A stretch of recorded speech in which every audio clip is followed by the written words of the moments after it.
బాలినేని శ్రీనివాసరెడ్డి గారు, ఆయన రెడ్డి అని గాని, ఇంకో కులం అని గాని ఎవరికీ తెలియదండి. ఆయన ఎప్పుడు వాసన్న అనేవాళ్ళు ఒంగోలులో. అంత గొప్పగా, అంత గౌరవంగా అన్ని సార్లు ఎమ్మెల్యేగా, లేకపోతే మంత్రిగా అయిన వ్యక్తి ఆయన గురించి మాకంటే మీకే బాగా తెలుసు. అలాంటి వ్యక్తి పార్టీలోకి రాగానే ఆయనకి తగ్గ సముచిత స్థానం ఏదో రాజ్యసభ ఇవ్వడం, లేకపోతే ఎమ్మెల్సీలో ఫస్ట్ ప్రయారిటీ వాళ్ళకి ఇవ్వడము. కిలారి రోసయ్య గారండి. ఆయన ఎక్కడ టికెట్ ఇచ్చినా కమ్యూనిటీ ఓటింగ్ ని, కాపు ఓటింగ్, ఫిక్స్డ్ ఓటింగ్ ఉంటదండి. సామ్నేని ఉదయ్ భాను గారండి. కృష్ణా జిల్లాలో బలమైన లీడర్ ఆయన. గుంటూరు జిల్లాలో బలమైన లీడర్ కిలారి రోసయ్య గారండి. సో వాళ్ళు పార్టీలోకి వచ్చారంటేనే ఎంతో మంది ప్రజారాజ్యం నుంచి పనిచేసినటువంటి జన సైనికులకి ఊపిరి ఊపిరి పీల్చుకున్నారండి. ఎందుకంటే పార్టీలో సమస్య అంటే ఎవరికి చెప్పాలండి? నాదెండ్ల మనోహర్ గారికా? సో అక్కడ నాదెండ్ల మనోహర్ గారికి సమస్య చెప్పడానికి బేసింగ్ ఆన్ ఒకటి, ఆయన ఎక్కడో తెనాలికి సంబంధించిన ఒక మినిస్టర్ గా ఉన్నారు. చాలా బిజీగా ఉంటారు. అపాయింట్మెంట్లు ఇచ్చే పరిస్థితి ఉండదు. ఇంకోటి ఏంటంటే తన మన అనేది ఉంటది కదండి. మనోడ్రా మనోడ్రా అనే ఫీలింగ్ తో ఎప్పుడు కిలారి రోసయ్య గారికి పొన్నూరు గాని, గుంటూరు గాని మంచి గ్రిప్ ఉందండి. ఆయన పార్టీలోకి వచ్చినప్పుడు చాలా మంది సంతోషపడ్డారండి. మరి అలాంటి వ్యక్తులకి ఎమ్మెల్సీలు ఇవ్వకుండా వారసత్వ రాజకీయాల్ని పెంచి పోషించడం నాకు నచ్చదు అన్న వ్యక్తి స్వయాన వారి అన్నకి ఎమ్మెల్సీ ఇవ్వడమే అనవసరం అండి. ఆయన గౌరవం ఏమీ తగ్గదు. ఎమ్మెల్సీ ఇస్తే పెరగడం, ఎమ్మెల్సీ లేకపోతే తగ్గేదే ఉండదు కదా. సో వచ్చిన వాళ్ళకి గౌరవించుకోవాలి. మళ్ళీ ఇంకా కూడా ఆ గ్రీన్ కోక్ సంబంధించి ఏదో చైర్మన్ కూడా ఏదో ఇచ్చారు, క్యాబినెట్ ర్యాంక్ ఇచ్చారు. ఏమండి ఒంగోలులో కొట్టుకుంటున్నారు. ఎవరు కొట్టుకుంటున్నారు? టీడీపీ కొట్టుకోవట్లేదండి. ఆ ఏదైతే జనసేన జనసేన కొట్టుకుంటుందండి. రియాజ్ గారు పరుష పదజాలంతో బూతులు తిట్టేస్తున్నారండి. తిట్టిన వ్యక్తి ఎవరండి? ఎక్కడో ఎన్ఆర్ఐ ఎండకి, చలికి, వానకి ఉండి డబ్బులు పంపించి పార్టీని బలోపేతం చేసుకుంటూ ఎంతో మంది దగ్గర ఫండ్ కలెక్ట్ చేస్తూ పార్టీలో అజ్ఞాతంగా ఉంటూ ఏ పదవులు ఆశించినటువంటి నిజాయితీ పరులైన ఎన్ఆర్ఐ కార్యకర్తలండి. వాళ్ళు లీడర్ గా కూడా చెప్పుకోరు. మేము కార్యకర్తలం అండి, ఆయన ఫాలోవర్లం అండి అని చెప్పుకుంటారు. సో అటువంటి వ్యక్తుల్ని ఈయన పరుష పదజాలంతో బూతులు. అతను ఏం చెప్పినాడు? అఫిడవిట్ లో ఏముందో అవి చూపించాడు. అఫిడవిట్ లో అది లేదా? అది మనమే కదా రాసింది. సో ఇది ఎలా ఉంటదంటే, నాకేమీ లేదంటావా, నేనేంటో నీకు తెలుసా అంటూ, నువ్వు రా ఇండియాకి రా చూపిస్తా, నేనేంటో చూపిస్తా, నరికేస్తా, పొడి చేస్తా, చంపేస్తా అనే పిచ్చి మాటలు ప్రభుత్వంలో ఉండి మనం మాట్లాడొచ్చా అండి? ఒకవేళ అతనికి ఏదైనా అయితే ముందు ఎత్తుకెళ్లేది మిమ్మల్నే కదా. సో ఒక ప్రభుత్వంలో ఒక నెంబర్ 2 కేటగిరీలో ఉన్న వ్యక్తి పక్కన ఉండాల్సినటువంటి మీరు ఈ బూతులు. మీరు ఎవరిని తిడుతున్నారు? బాలినేని గారినా?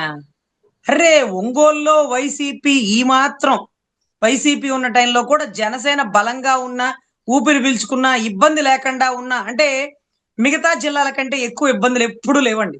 ఏదైనా ఒకళ్ళ కేసు ఏదైనా పెట్టినా వైసీపీ వాళ్ళు జనసేన వాళ్ళ మీద ఇమీడియట్ గా పవన్ కళ్యాణ్ గారు వాసన్నకి ఫోన్ చేయగానే నేను చూసుకుంటలే కళ్యాణ్ బాబు అనేవాళ్ళు.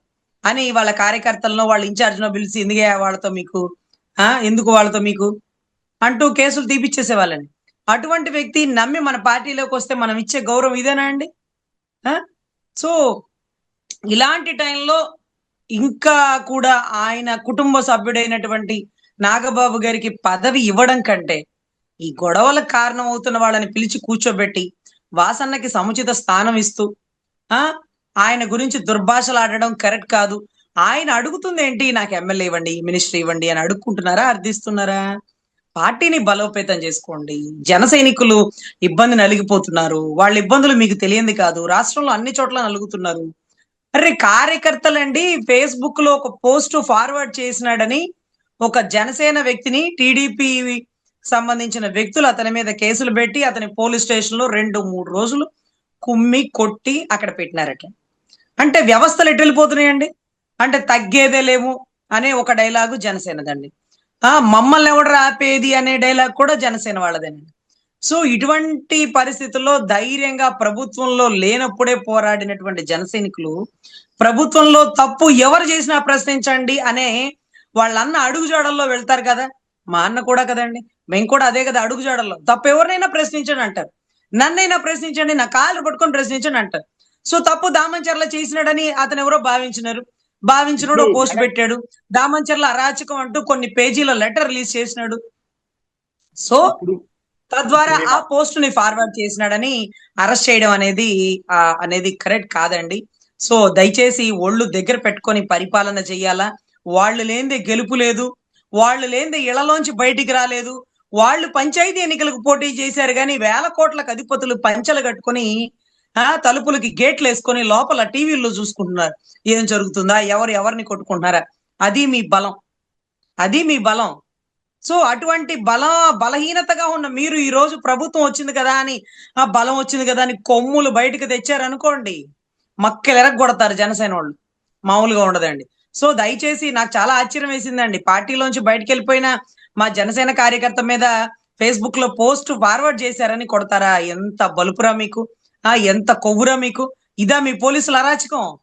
విఆర్ లో పెట్టి ఎస్పీ గారు విఆర్ లో పెట్టిన పోలీసుని దామచర్లు ఇమీడియట్ గా మళ్ళీ అదే పోలీసుని 3 రోజులు వేసేస్తే మీరు గౌరవం ఎస్పీ గారికి ఇచ్చే గౌరవం ఏంటండి? ఏ తప్పు చేసినాడో సస్పెండ్ చేస్తాడు, ఏ తప్పు చేసినాడో విఆర్ చేస్తాడు, ఇమీడియట్ గా తెస్తారా? మీరు చెప్పినట్టే జరగాల? లాండ్ ఆర్డర్ మీరు పరిపాలిస్తున్నారా? చట్టాన్ని చేతిలో తీసుకునే అధికారం మీకు ఎక్కడది? ఇవాళ ఉంటావు, రేపు ఎమ్మెల్యేగా ఉండవు.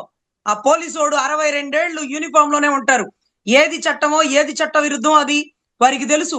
మీ మాటలు వినే చెంచాగిరి చేసే కొంతమంది పోలీసులు ఉంటారు. నెలాఖరికి గవర్నమెంట్ జీతాలతో పాటు మీరిచ్చే లంచాన్ని పేమెంట్ రూపంలో, గిఫ్ట్ రూపంలో తీసుకుంటారు. సిగ్గు ఎగ్గు లేని అటువంటి వారి గురించి మేమేం చెప్పలేమండి.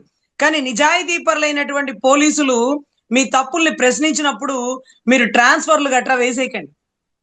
ఇంకా కూడా పోలీస్ వ్యవస్థ మీద ప్రజలు నమ్ముతున్నారంటే అక్కడ ఇక్కడ కూడా కాకి యూనిఫామ్ ని కొంత గొప్ప విశ్వసిస్తున్నారు. కానీ మీ దగ్గర ఉండే కాకి కూడా ఉంటది. ఇది ఒంగోలు నుంచి టీడీపీకి జనసేనకి ఏమన్నా గ్యాప్ అనేది మొదలవుతుందంటారా మొత్తం స్టేట్ వైడ్? ఏమంటే అన్ని చోట్ల ఒక గ్యాప్ అనేది కనపడుతుందండి. అది ఎంతవరకు గ్యాప్ అంటారో నాకు తెలియదు. కానీ ఆయన అమరావతిలో కూడా నాదెండ్ల మనోహర్ గారు చాలా గొప్పగా ప్రెస్ మీట్లు పెట్టేసినారు ఆ స్టేజ్ మీద. అక్కడ కూడా పవన్ కళ్యాణ్ గారు రాలేకపోవడం, తర్వాత కేబినెట్ మీటింగ్లని పక్కన పడేయడం, రాగల పంచాయతీ ఎన్నికల్లో కూడా జనసేన వాళ్ళకి అవకాశం ఇవ్వకపోతే గౌరవ్ లోకేష్ గారు ఎవరిని అడిగి ఆ ప్రామిస్ ఓపెన్ చేసేసినారు. 80% టీడీపీ పోటీ చేసిద్ది, రాగల రోజుల్లో లోకేష్ బాబే సీఎం అంటే అవతలోళ్ళు జీవితాంతం చక్కభోజనం చేయాలా? అంటే జనసేన నాయకుడు ఒప్పుకోవచ్చేమో, కార్యకర్తలు ఒప్పుకోలేని పరిస్థితిలో ఉన్నారండి. మరి నాయకుడు కమిట్మెంట్ ఎలా ఉంటుందో తెలియదు. కానీ 15 ఏళ్ళు ఆయనే సీఎం, నేను ఇక్కడే ఉంటా, ఆయన అక్కడే ఉండాలి, మీరు ఇట్లాగే పనిచేయాలంటే అవదండి, అవదు. దయచేసి ఆయనకి ఇచ్చే గౌరవం మేము ఎప్పుడు ఇస్తాం. కానీ ఆయన ఇంకొక వ్యక్తికి గౌరవం ఇవ్వండి అని పలుమార్లు మమ్మల్ని అడగడం, ఇంకొక వ్యక్తిని ముఖ్యమంత్రి చేయడానికి మమ్మల్ని పలుమార్లు పని చేయమని చెప్పడం, అది కడు దౌర్భాగ్యకరం అండి. సో దయచేసి స్థానిక ఎన్నికలలో చాలా పెద్ద పెద్ద కొట్లాటలు అయిపోయే అవకాశాలు ఉంటాయండి. ఎందుకంటే ఇక్కడ జనసేన తిరగబడుతుంది. బాలినేని వాసు గారు చెప్పినట్టుగా ఎన్నాళ్ళని మేము కప్పెట్టి కాపాడుకోవాలి కూటమి చేసే తప్పుల్ని? ప్రశ్నిస్తే తప్ప దామంచర్ల ఎవరి మీద పెత్తనం చేస్తాడు, ఎవరి మీద అరాచకం చేస్తాడు ఎవరికి తెలియదు. ఒంగోలు సంస్థానం నేనున్నప్పుడు నోరెత్తి మాట్లాడలేని వాడు ఈ రోజు నేను ప్రభుత్వంలో ఉన్నా గాని, ప్రభుత్వంలో నెంబర్ 2లో ఉన్నా గాని నన్ను విమర్శిస్తూ నా పేరు చెప్పే వరకు ఏది బలవంతంగా కొట్టి అవతల వాళ్ళని ఇబ్బంది పెట్టి తప్పుడు కేసులు వేయిస్తున్నారండి. ఆ ప్రెస్ మీట్ లో వాసు గారు చెప్తారు అతను తెల్లారుజామున 3 వరకు ప్యాకాట్ ఆడతాడని. ఈయన చెప్తాడు ఆయన తప్ప తాగి 3 వరకు అలాగే పడుకుంటాడు, లేకపోతే సెటిల్మెంట్లు చేస్తుంటాడని. అసలు వాసు గారు ప్యాకాట్ ఆడడం నా అలవాటు అంటారు, ఈయనేమో తాగడం నా అలవాటు అంటారు. అసలు ఏంటో అసలు ఇవన్నీ కూడా ఒక ప్రజా ప్రతినిధులు లైవ్ లో నాకుండే అలవాటు అయ్యా, ఏంటి దాంట్లో తప్పు అని ఒకళ్ళు తప్ప తాగుతున్నారు గంజాయి. పొత్తులో ఉన్న పార్టీలు ఇద్దరు ఎంత బహిరంగంగా కొట్టుకుంటాం తొలిసారేమో మేడం ఏపీలో. పోనీలేండి, మనలాంటి వాళ్ళకి మంచి టైం పాస్ అవుతుంది, మీడియా డైవర్షన్ అవుతుందండి. కీలకమైన అంశాల గురించి మనం చర్చించుకోవడం మానేసి, అంటే ఆక్వా రైతుల గురించి, పొగాకు రైతుల గురించి, మామిడి రైతుల గురించి, మొక్కజొన్న రైతుల గిట్టుబాటు ఇవ్వని పరిస్థితి గురించి, లాండ్ ఆర్డర్ అస్తవ్యస్తం గురించి మాట్లాడడం మానేసి వాసు గారు రియాజ్ గారు ఈ మధ్యలో మహాన్యూస్ వంశీ గారు దూరేస్తారండి. ఆయన ఏంటో, ఆయన అత్యుత్సాహం ఏంటో. జనసేన పార్టీ వల్లే బతుకుతున్నారండి, ఓపెన్ గా ఆయన ఒప్పుకోవాలా. జనసేన పార్టీ నుంచి ప్రతి నెల 25 లక్షలు వస్తూ ఉంటాయని ఎవరో చెప్పగా విన్నామండి. అంటే ఒక్కొక్క పార్టీ ఒక్కొక్క మీడియాని పోషిస్తుందంట అండి, నాకైతే ఐడియా లేదు. ఆ మీడియా జనసేన మీడియా పెంచి పోషిస్తుంది. పవర్ 9, 99, తర్వాత 9 ఛానల్, ప్రైమ్ 9 ఛానల్, ఇవేమి కాదండి. మహాన్యూస్ వంశీ గారిని పోషిస్తుంటది. ప్రతి నెల 25 లక్షలు వస్తుందని ఎవరో చెప్పగా విన్నామండి. ఇది ఎంతవరకు కరెక్ట్ అయిన సమాచారం నాకు తెలియదు. పాప నేను కూడా ఆయన పెద్దగా బ్లేమ్ చేయలేండి. కానీ ఆయన మాత్రం అచ్చుచాపడుతూ ఆ పార్టీలు నెత్తినేసుకుంటూ మరీ నేను పసుపు, నేను పసుపు అన్నట్టుగా పనిచేస్తారండి. మిగతా టీవీ5 ఏబిఎన్ అంత ఇదిగా పనిచేయరండి. ఇతను మాత్రం ఎందుకంటే నెలాఖరికి పేమెంట్ తీసుకుంటున్నప్పుడు చిత్తశుద్ధిగా పనిచేయాలన్నప్పుడు మరి మా దగ్గర పేమెంట్ తీసుకున్నప్పుడు మా జనసేన కదా బలోపేతం చేయాలి నువ్వు. ఇంకా కూడా టీడీపీకి భజన చేస్తావేంటి? మీరు జనసేన బలోపేతం చేసుకోరా? రియాజ్ ఎంత గొప్పవాడు, ప్రజారాజ్యం నుంచి ఉన్నాడు. రియాజ్ ప్రజారాజ్యం నుంచి పనిచేసినాడు. బాలినేని గారి గెటప్, బాలినేని గారి ఆ కెపాసిటీ కూడా మీకు తెలుసు. మీరు ఈ రోజు అచ్చుచాపడుతూ బాలినేని గారి మీద బురద చల్లుదామని చూస్తే అది ఎంతవరకు కరెక్ట్? మీరు బాలినేని గారి మీద చల్లుతున్నారా, జనసేన పార్టీ మీద చల్లుతున్నారా? అంటే బాలినేని తీసుకునే జనసేన నాయకుడికి తెలియదా బాలినేని మంచివాడో చెడ్డవాడో? మీకు తెలుసా? మీకు తెలిస్తే మీరు పార్టీ పెట్టండి, పార్టీ నడపండి. ఎవరు మంచో ఎవరు చెడ్డో అధినాయకుడికి తెలియదా? సరే తీసుకున్నాడు, దాని గురించి దామంచర్ల చేసి స్టేట్మెంట్ ఇవ్వడం. ఇతనంట జగన్ నాయకుడా జనసేన నాయకుడా అంట స్టేట్మెంట్లు అని మహాన్యూస్ వంశీ గారి మీద స్వయంగా జనసేన నాయకులు చాలా మంది పోస్టులు పెట్టడం, కంప్లైంట్లు ఇవ్వడం కూడా జరుగుతుందండి. ఇప్పుడు అవతల వ్యక్తి మీద కోపం ఉంటే మేము అడుగుతాం, నువ్వెవరు అడగడానికి అనేది నడుస్తుందండి. సో ఇది కూడా పూర్తిగా మీడియా డైవర్షన్ అని అనుకుంటున్నా.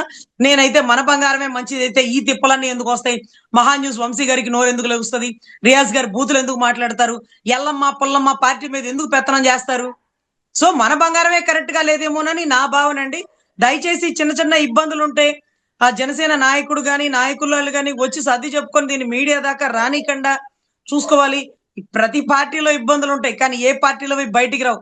పాపం జనసేన పార్టీ చేసుకున్న పాపం ఏంటో, చిన్న తప్పు పెద్ద తప్పు మొత్తం బయటకు వచ్చి అలరయ్యి ఆఖరికి పార్టీని కేఏ పాల్ గారి పార్టీ లాగా చేసేసే పరిస్థితికి తీసుకొచ్చారు పచ్చ మీడియా టీడీపీ వాళ్ళని. దయచేసి ఈ తప్పులు ఏమైనా ఉంటే సరిదిద్దుకోవాలి. బాలినేని వాసు గారు మిమ్మల్ని నమ్మి పార్టీలోకి వచ్చారు. ఆయన ఎన్నో పదవులు అధిరోహించిన వ్యక్తి, పార్టీని బలోపేతం చేస్తున్నారు ప్రకాశం జిల్లాలో. ఆయనకి ఇక్కడ సపోర్ట్ మీరు ఇవ్వాలి. రియాజ్ గారు నోటికి ఎంత వస్తే ఎంత మాట్లాడుతున్నారు, ఆయన్ని కంట్రోల్ చేయించాలి. అవసరమైతే బాలినేని గారికి ఇంకొక పదవి ఇవ్వాలా? ఈ క్యాబినెట్ ర్యాంక్ ఆయనకి ఇవ్వచ్చు కదండి. నాగబాబు గారికి ఎందుకండి క్యాబినెట్ ర్యాంక్ ఆయనకి ఆల్రెడీ ఎమ్మెల్సీ ఇచ్చారు కదా. అరే ఇంత జరుగుతుందే, మనల్ని నమ్మి వచ్చినోడే మన వాళ్ళే బూతులు తిట్టించుకున్నాడే, ఆ పార్టీలో ఉన్నప్పుడు ఒక్కరు విమర్శించలేదే. అయ్యా బాలినేని రావయ్యా, నీకు ఈ పదవి తీసుకో, క్యాబినెట్ ర్యాంకు, రేపు నుంచి సైరన్ కారులో వెళ్ళని చెప్పాలి కదండి. అసలు పార్టీని బలోపేతం చేసుకునే ఉద్దేశం పవన్ కళ్యాణ్ గారికి ఉందో లేదో మాకు అర్థం కావట్లా.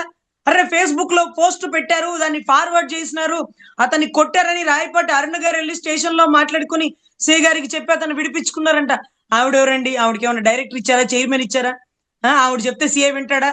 అయినా కానీ మన వెనకాల తిరిగిన జనసైనికుడని ఆ అమ్మాయి వెళ్ళిందే, కానీ అక్కడ రియాజ్ గారు ఎందుకు వెళ్ళలేదండి? రియాజ్ గారు జనసేన నాయకుడు తప్పు చేసినాడో ఒప్పు చేసినాడో తప్పుని ఎత్తి చూపించినాడు, అది మన పార్టీ స్టాండ్ కదా. అయితే మాత్రం పోలీసు వాళ్ళు కొట్టేస్తండి, రియాజ్ గారు వచ్చి కాపాడొద్దండి అతన్ని. సో ఇది చాలా డైవర్షన్ కి వెళ్ళిపోతుందండి. పార్టీ ప్రకాశం జిల్లాలో బలపడాలంటే అధినాయకుడు ఈ చిన్న చిన్న ఇబ్బందులన్నీ సర్దిపుచ్చి వాళ్ళిద్దరిని కూర్చోబెట్టి మాట్లాడి మళ్ళీ ఇలాంటి మీడియాలో రాకుండా చూసుకోవాలని నా అభ్యర్థన అండి.